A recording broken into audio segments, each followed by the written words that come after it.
America और Israel से युद्ध के दौरान ईरान ने स्ट्रेट ऑफ हॉर्मुज को फिर बंद कर दिया। इस बीच यमन के हूथियों ने धमकी देते हुए कहा है कि वो स्ट्रेट ऑफ हॉर्मुज के बाद रेड सी में स्ट्रेट ऑफ बाबल मंदेब भी बंद कर देंगे। अब हूथियों के रक्षा मंत्री मेजर जनरल मोहम्मद अल अतीफी ने 19 अप्रैल को एक बार फिर धमकी दी है। उन्होंने कहा कि हूथियों यमनी लोगों पर किसी भी हमलों का सामना करने के लिए हाई अलर्ट पर हैं। अल अतीफी ने एक बयान में कहा कि इजरायली और अमेरिकी दुश्मन के साथ संघर्ष के हालिया दौर ने मोर्चों की एकता को दर्शाया है और दुश्मन के खिलाफ जिहाद और प्रतिरोध के ध्रुव के सैन्य अभियानों की प्रभावशीलता को साबित किया है। इस बीच हूथी प्रशासन के उप विदेश मंत्री हुसैन अल-एजी ने चेतावनी दी है, इंतबा दिया है कि स्ट्रेट ऑफ बाबुल मंदेब को बंद किया जा सकता है। अब अमेरिकी राष्ट्रपति डोनाल्ड ट्रंप शांति में बाधा डालने वाली सभी प्रथाओं और नीतियों को समाप्त नहीं करते हैं। उप विदेश मंत्री हुसैन अल-एजी ने सोशल मीडिया प्लेटफॉर्म एक्स पर एक पोस्ट में कहा कि अगर यमन स्ट्रेट ऑफ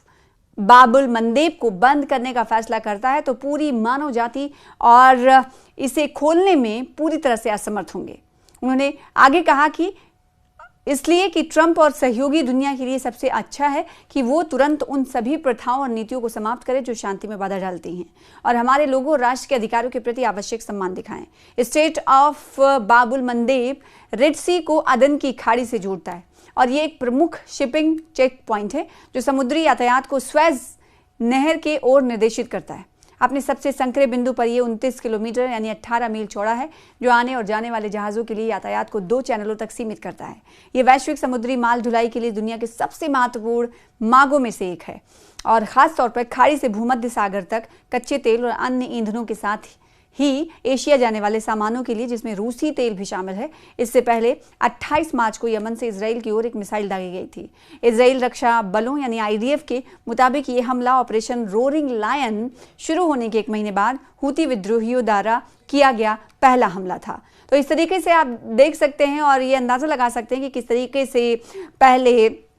टेंशन थोड़ा सा कम हुआ तो हमने देखा था कि स्ट्रेट ऑफ हॉर्मुज को खोला गया और फिर उसके बाद स्ट्रेट ऑफ हॉर्मुज को बंद कर दिया गया है और इस पर सभी की निगाहें टिकी हुई हैं कि आने वाले दिनों में होगा क्या। दूसरी तरफ ये भी खदशात का इजहार किया जा रहा है कि जो मुज़ाकरात हुए थे वो मुज़ाकरात अभी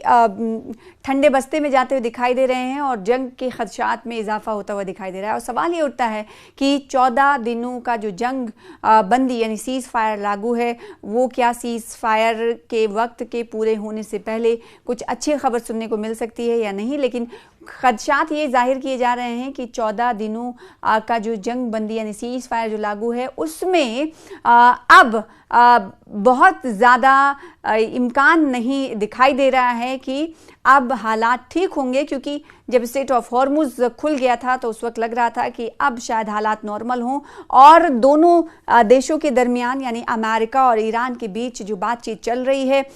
वो सही सिमत में जाते हुए दिखाई देगी। लेकिन स्ट्रेट ऑफ हॉर्मुज फिर बंद हो गया, बंद कर दिया ईरान ने। उसके बाद आपको बताएं कि अब ये अंदाज़ा लगाया जा सकता है कि जिस तरीके से कहा जा रहा था कि कहीं ना कहीं हालात अब बेहतर होंगे तो उसके इम्कान थोड़े कम नज़र आ रहे हैं और साथ ही साथ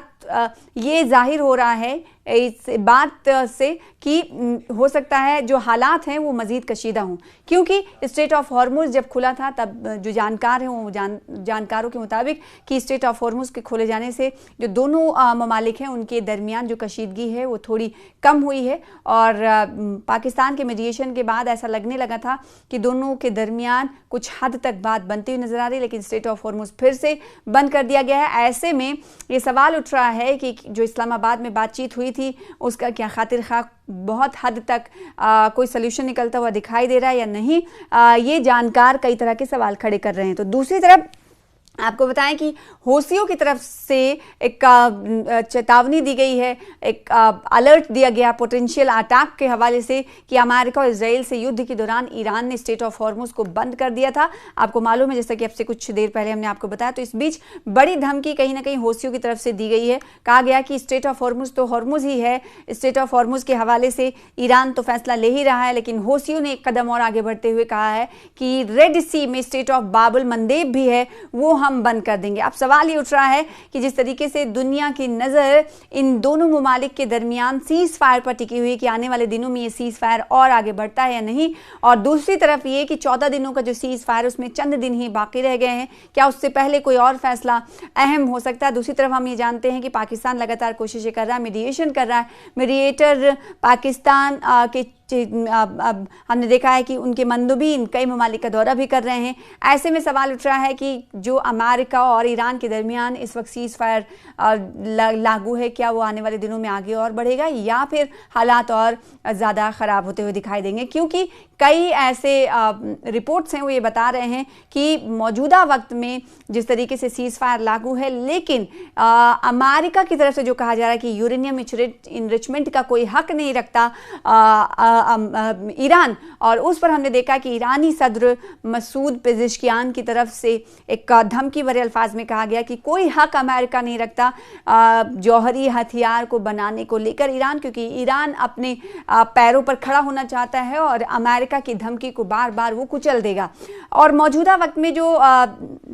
पूरा जो सिनेरियो है उसमें कहीं ना कहीं एक तरफ तो ये हम देख ही रहे हैं कि स्ट्रेट ऑफ हॉर्मुज बंद है और दूसरी तरफ अमेरिका की तरफ से धमकी बार बार दी जा रही है, और वहीं हम ये देख रहे हैं कि अमेरिका और ईरान के दरमियान सालसी का किरदार पाकिस्तान अदा कर रहा है, और पाकिस्तान ये कह रहा है कि हमारी कोशिशें हैं कि दोनों मुल्कों के दरमियान मीडिएशन करते हुए हम इस जंग को रोक दें। फिलहाल इस वक्त सुकून है क्योंकि सीज फायर लागू है। ये सीज फायर 14 दिनों के बाद ख़त्म हो जाएगा। अब उससे पहले क्या कुछ इस हवाले से पेशरफ्त होती है वो देखने वाली बात होगी, लेकिन मौजूदा वक्त में स्ट्रेट ऑफ हॉर्मुज बंद हो गया, जिससे ये कहीं ना कहीं और इम्कानात जाहिर हो रहे हैं कि दोनों ममालिक के दरमियान बहुत हद तक कुछ चीज़ें ठीक नहीं हैं। क्योंकि आपको मालूम होगा कि डोनाल्ड ट्रंप की तरफ से ये कहा गया था कि स्ट्रेट ऑफ हॉर्मुज से वो शिप वो जहाज़ जो टोल टैक्स देकर गुजरेंगे वो अमेरिका की नेवी उन्हें रोक देगी। और ऐसे में हमने देखा कि जो अमेरिकी सदर हैं, राष्ट्रपति हैं डोनाल्ड ट्रंप, उनकी धमकी ही रह गई, इसका खातिर खा असर दिखाई नहीं दिया। और दूसरी तरफ कहीं ना कहीं अब हौसियों की तरफ से एक बड़ा इंतबा, बड़ी धमकी दी गई है कि ना सिर्फ स्ट्रेट ऑफ हॉर्मुज बल्कि स्ट्रेट ऑफ बाबुल मंदेब भी हम बंद कर देंगे। ये हौसी विद्रोहियों के रक्षा मंत्री हैं मेजर जनरल मोहम्मद अल अतीफी, उन्होंने 19 अप्रैल को एक बार फिर से धमकी दी है। तो ऐसे में अंदाजा लगाया जा सकता है कि जहां एक तरफ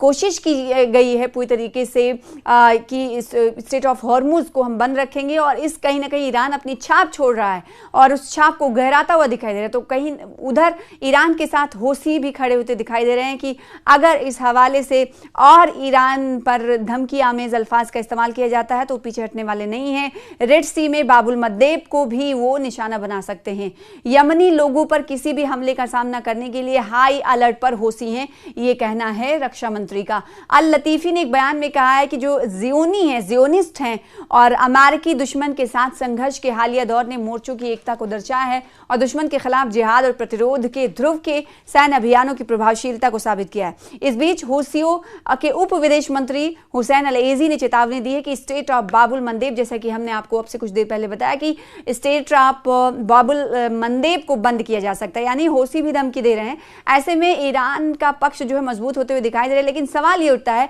कि 14 दिनों की जो जंग बंदी सीज फायर लागू किया, आने वाले दिनों में और ये सीज फायर लागू रहने वाला है या उससे पहले बेहतर हालात होंगे या फिर हालात और ख़राब होंगे, ये आने वाला वक्त ही बताएगा।